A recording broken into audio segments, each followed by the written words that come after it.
Yo guys, welcome back, and today we are talking about the Misfits boxing card. Excuse the fan, it's very hot in this room. I think you'll come to understand. So, first up, we have KSI versus Swarms. My thoughts and initial opinions. Swarms was a bum like we all expected.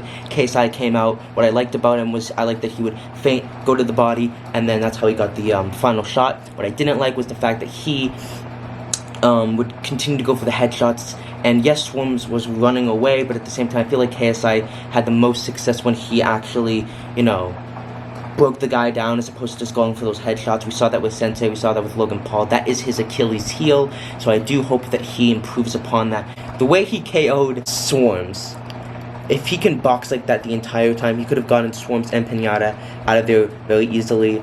I liked his head movement. I loved his utilizing of the body. I thought that was really solid from KSI. That's what I've always wanted to see from him. He was quick, he was sharp. I loved his head movement too. He did some interesting things with his footwork too. As for Pinata, I mean, do I even need to say anything? It was quite embarrassing to see a pro boxer act that way. KSI did hit him on the back of the head, and I think he did hit him on the back. But regardless, again, he won because he was a weight bully.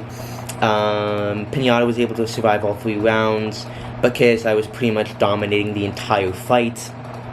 And ultimately, people are saying, that, Pinata is more tougher than Tyron Woodley. That's just not true, guys. I keep it real here. I think that Swarms and Pinata was, KSI's version of Nate Robinson and Ben Askren. Pinata and Woodley are similar in the sense that they were punching bags, and they allowed Jake to abuse them, or KSI to abuse them. And so that's kind of the only, real similarity between these two.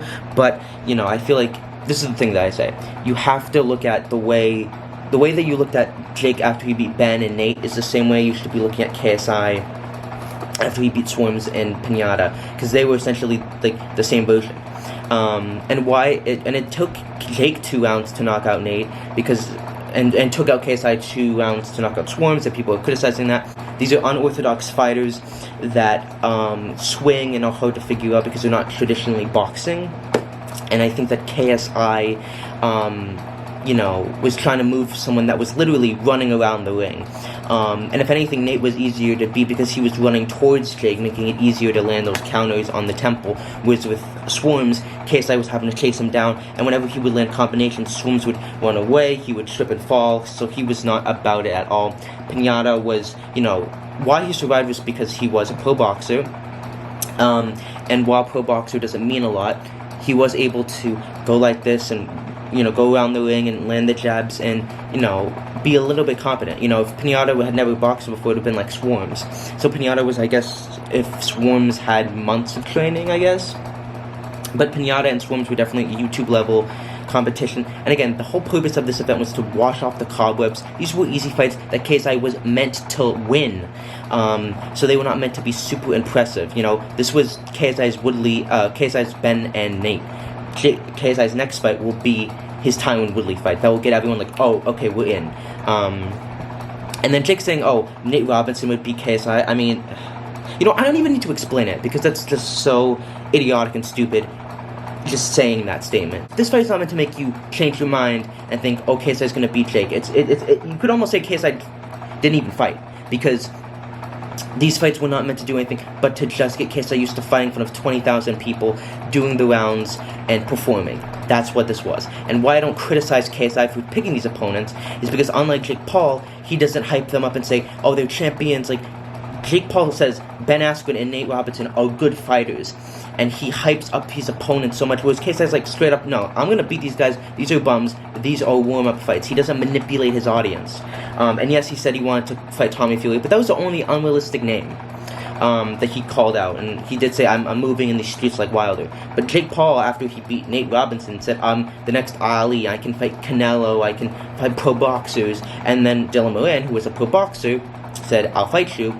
And Jake backed out. Same thing happened with Tommy Fury, and he fought Tyron Woodley instead. Now, Dean the great performance.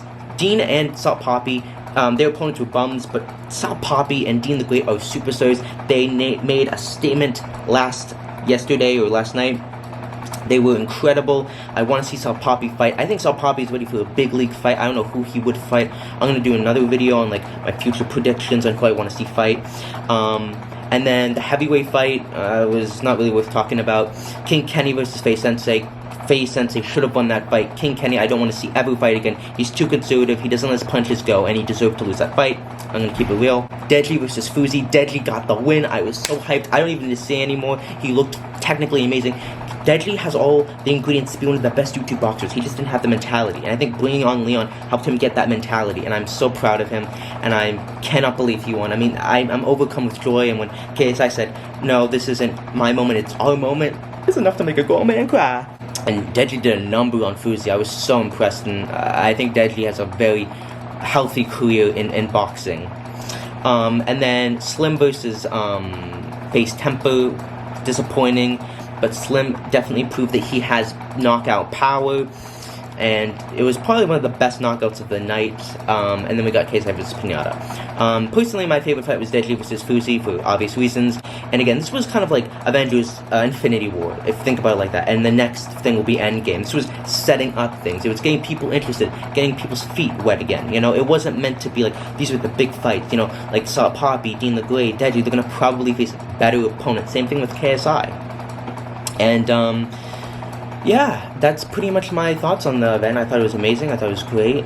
It didn't disappoint. And, I think the narrative, and the narratives that, you know, KSI, you know, opponent was more impressive than, Woodley is not true. And the narrative that what KSI did was not impressive, and Jake's narrative is not true, and I disprove that with facts.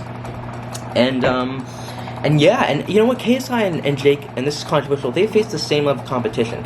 Logan was as tough as Woodley, in my opinion. So I think KSI already had tougher competition. It just took Jake like 3 or 4 fights to get to that level.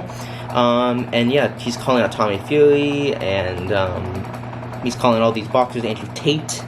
I personally think he should fight either an MMA star or a pro boxer, or someone that is a bit more competitive. I think fighting a YouTuber is not the best choice. I think we will see him either fight some kind of professional fighter, whether that is a boxer or an MMA star. But yeah, those are my thoughts. Make sure to like, sub, and comment, and I'll see you soon. Peace.